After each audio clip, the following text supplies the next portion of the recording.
Supreme কোর্টের appeal বিভাগের 5 বিচারপতি পদত্যাগ করেছেন। শনিবার সন্ধ্যায় আইন মন্ত্রণালয়ে পদত্যাগপত্র জমা দেন তারা। আইন মন্ত্রণালয় সংশ্লিষ্ট সূত্র বিষয়টি নিশ্চিত করেছে।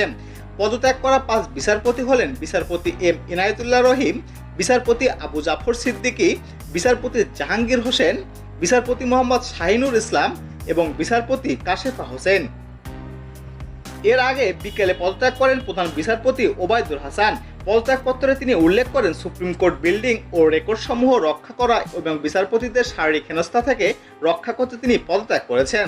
তিনি আরও বলেন, কোর্ট প্রসঙ্গ রক্ষা, বিচারপতিদের বাড়িঘর, জাজেস টাওয়ার রক্ষা এবং জেলা জজ কোর্টগুলোর রক্ষার স্বার্থে আমি পদত্যাগের সিদ্ধান্ত নিয়েছি।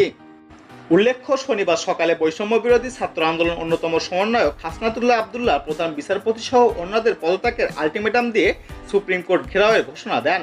পরে বিপুল সংখ্যক শিক্ষার্থী সুপ্রিম কোর্ট প্রাঙ্গণে এসে জড়ো হতে থাকেন।